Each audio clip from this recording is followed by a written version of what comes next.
supposons la porte de sortie négociée à Idriss Déby. Est-ce que vous êtes pour ou contre? Vous posez la question à qui? À moi à ou vous. à Idriss Déby? À vous. Non mais écoutez, moi je vous le dis clairement. Hein. Moi je vous le dis clairement que si aujourd'hui on appelle à une table ronde inclusive préparant le départ de Idriss Déby, nous serions le premier à s'asseoir sur cette table-là. Super. Écoutez, Très bien. soyons clairs. Oui. Les crimes qui ont été commis depuis le XXe siècle, il n'y a pas un crime aussi abominable que l'apartheid. Oui.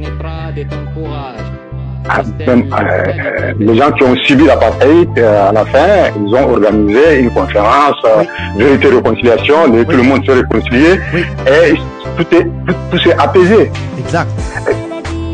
Pourquoi ce n'est pas possible au Tchad? Super. Ouais. Parfait. Écoutez, nous savons très bien que le régime de tout temps avait utilisé des subtilités pareilles pour éliminer ses opposants.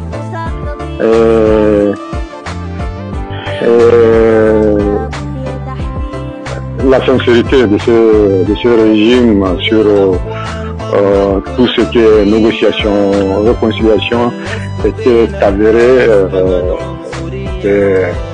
des pièges à opposants. Beaucoup de ceux qui sont partis rester négocier avec Idriss Déby ne sont plus de ce monde-là et les noms sont nombreux. Mais malgré cela, nous disons qu'aujourd'hui, nous sommes dans un monde totalement différent.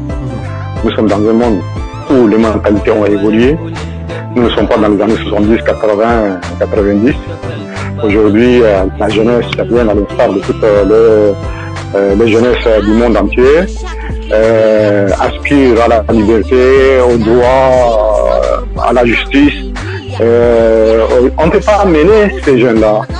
On ne peut pas mener les jeunes d'aujourd'hui comme leurs parents ont été menés ou bien leurs grands-parents ont été menés.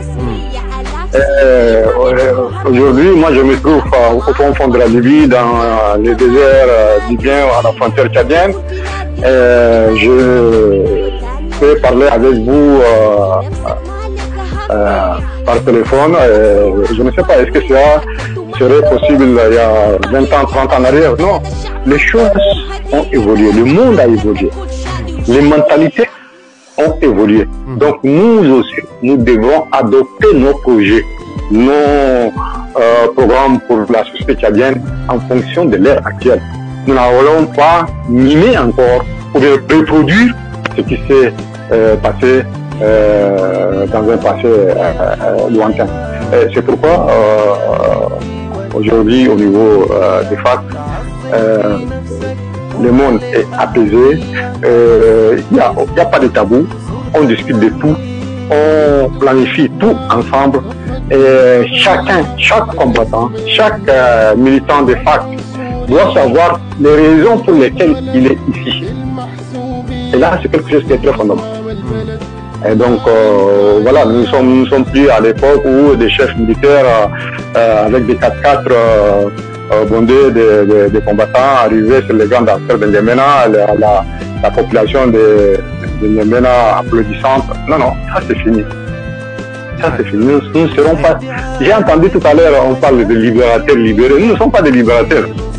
Nous ne sommes pas des providentiels. Non, non. La providence et la libération, ça ce sont les acquis du peuple tchadien. C'est le peuple tchadien qui sera le libérateur et se libérer lui-même. La providence, bon, ça c'est un autre domaine. Oui, mais qui est beaucoup plus de la métaphysique. Oui. Il y a combien de groupes rébellions en ce moment? Il y en a combien? Bon, au risque de heurter les sensibilités des uns et des autres, moi je ne me lance pas dans cette statistique